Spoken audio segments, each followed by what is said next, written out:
শোনো, তোমার অনেক কষ্ট করে লেখাপড়া করে দিছি, মন দিয়ে পড়াশোনা করো। এই যে নাও খাও।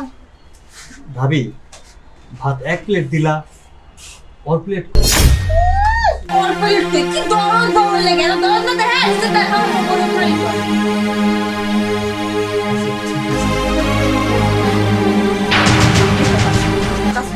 ভাত তো মনে হয় 2 দিনের পচা, তোমার পচা ভাত দিলা খাইতে। পচা কিসের? কালকে ভাতগুলো একটু নষ্ট হয়েছে, আজকে গেলে খাওয়ান যেতেছে না, পানি দিয়ে খাও। কাজ কাম করবো না, আসছে পচা ভাত খাওয়ান দেবো। ভাব বুঝে গেলে ধরে আসি না। কি সে এত কথা হইতেছে কে? ভাতগুলো খাইলো। ভাইজান, ভাইজান, তোমার বউ যেভাবে কথা কয়, এই সংসারে ভাত খাবো তো, কোনো কিছু বলা দিয়ে না। কি বলছে তোর ভাবি? তো ঠিক কথাই বলছে। আমি তো ওইখান থেকে সবই শুনছি। 1 প্লেট ভাত দিছে, তোর ভাগের ভাত তো তোর বউরে খাওয়া, তোরে বসে বসে খাওয়াইতেছি, তোর বউরে খাওয়াইতেছি। আমি একলা কয়জনে খাওয়ামো? আমার সংসারটা টানতে হয় না? পাইছো তো একটা খোটা, আমার এখন কিছু বউরে খাওয়া দিচ্ছ, সারাক্ষণ এই কথা কইতেই থাকো। মনে করছো কিছু বুঝি না, আমি সবই বুঝি। এতই যখন বুঝো তাহলে জানো নিজে কাজ করতে পারো না, কে কেউ শুরু করো। তুমি যখন বউরে পড়াশোনা করাইতেছো, এখন বউরেতে কাজ করানো যায় না? সংসারে কাজ সব একা একা করি, এখন তোমার মতো খাওয়া বসে বসে। দেখো ভাবি, তোমার ছোট কথা না একদম ভালো লাগে না। আমারও ভালো লাগে না তোমাকে দুজনকে, সহ্য করতে না তোমাকে দুজনকে আমার। সোচ খামুই না তুমি বাবা। দেখছো তোমার ভাই ভাতগুলো কেমন নষ্ট করলো? এই এত ভাড়া না করে বাইতে পারতে পারো না? হ্যাঁ, বাইরে তোমার সুবিধা হয় না, পুরা বাড়ির সম্পত্তি একলা সব দখল করতে পারতেছো। বুঝতেই তো পারো, তাহলে চলে যাও। এই শোন, মুখে মুখে কথা বলবি না। তোর ভাবি তো ঠিক কথাই বলছে। আমি একলা কামাই করবি আর ভাতগুলো নষ্ট করলি। কতদিন বসে তোর লেখাপড়া করা লাগবো না? ভালো একটা চাকরি কর। আমার একলা কামাই আর চালাইতে পারতেছি না তো করে।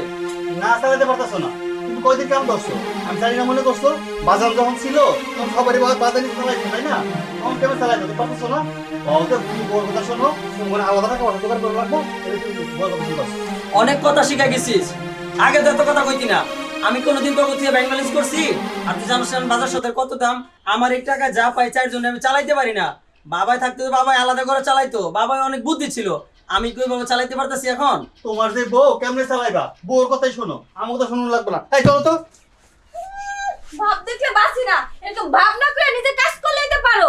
সংসার পর বাইরের উপর না বসে খায়া। আর তুমি তুমি যদি তোমার ভালো একটু দরদ দেখাইছো না, তাহলে তোমার সংসার থেকে হয় আমি যাবো না, তোমার বাইরে করে দেবো। কইছে যাও এখন। আমার বাচ্চা হচ্ছে- নিয়ে আসো। আচ্ছা যাই হোক, তোমার সব কথা শুনলাম। এখন কথা হচ্ছে আমাদের যে প্ল্যানটা, আমরা যে অসহায় রোগীদেরকে একদম ফ্রিতে দেখি, এই বিষয়টা মাথায় রাখতে হবে। কারণ এটা আমার ছোট থেকে স্বপ্ন ছিল যে অসহায় রোগীদেরকে আমরা একদম ফ্রিতে দেখি, ঠিক আছে? আসসালামু আলাইকুম স্যার। কিছু বলবে? হয়, বাইরে 2জন লোক আইছিল স্যার, আমি খুব না করছি, কিন্তু তারা এমন ভাবে ধরছে স্যার, আমি না করে পরে পারি নাই, বাইরে বসে রাখছে। আপনি যদি অনুমতি দেন তাহলে ভিতরে আসতে বলুন। আরে না করলে কেন, তুমি তো জানো সব কিছু। আচ্ছা কাজ করো, তুমি ওনাদেরকে ড্রয়িং রুমে বসতে বললো, আমরা আসতেছি। জি আচ্ছা স্যার, আসি। হ্যাঁ, আসসালামু আলাইকুম। আচ্ছা রেডি হও, চলো।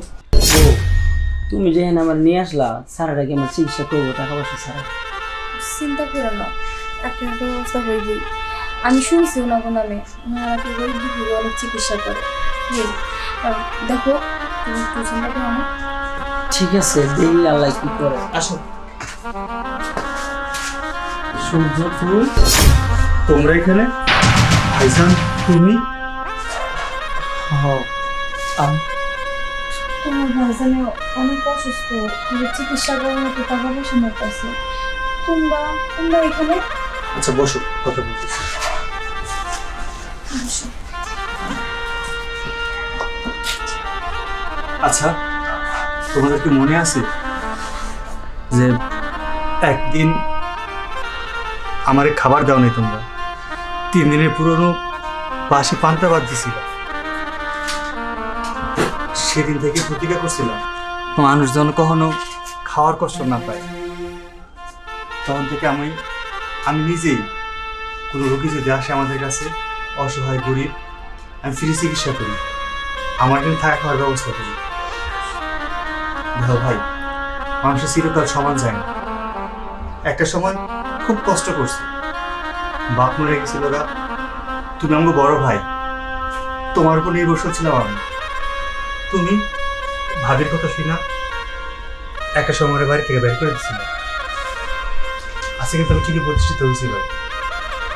দেবর ভাই, আমি তোমার সাথে অনেক অন্যায় করছি, মানতেছি। আমি যেগুলো করছি অনেক খারাপ কাজ করছি। না ভাবি, এগুলার বইলা দুঃখ বাড়াতে চাই না। তোমরা আমার নাইছো, আর কিছু কোয়া লাগবে না। আমি ভাইজানের এমআরআই করাবো। এমআরআই করে ওর যা যা সমস্যা আছে সব চিকিৎসা আমি করবো। আমার ওয়াইফ তো আছে, ও একটু কথা কম বলে, ওর মনটা অনেক ভালো। সত্যি ভাই চিকিৎসা করাবা? হ্যাঁ, আমি তো তোমার দেখে ভয় করছি না, আমি ভাবতাম হয়তো তুমি আমার সাথে খারাপ ব্যবহার করে বাইরে থেকে বাইর করে দিবা। শোনো ভাবি, যতই কিছু হোক রক্তরে তো আলাদা করা যায় না। আমি তো একই বাপের সন্তান, একই রক্ত। রক্ত কখনো আলাদা হয়? হয় না। আমার ভাই হয়তো ভুল করে আমার বাড়ি থেকে বের করে দিছে। আর তুমি জানো, আমি বিল্ডিংটা করছি, আলাদা দুটো রুম রাখছি আমার ভাই ভাবি থাকবে। ভাই তুই আমার আর অপমান করিস না। তুই বাইরে থেকে আসার পরে আমিও তোর অনেক খোঁজাখুঁজি করছি, পাই নাই ভাই। তুই আমার মাফ করে দে ভাই। হ্যাঁ, আমি শুনছি আমরা আসা কিছুদিন পর নাকি বাড়ি ঘর সব দেখছো, তোমরা ওখান থেকে চলে গেছো। আমিও গেছিলাম খুঁজতে, তোমাদেরকে পাইনি। যাই হচ্ছে না হয়েছে, চলো পাশে তোমাকে রুম দেখাইতেছি, এখানে থাকবা, খাবা। আজ থেকে তোমাকে সব দেখতে হবে, কি বলো? চলো।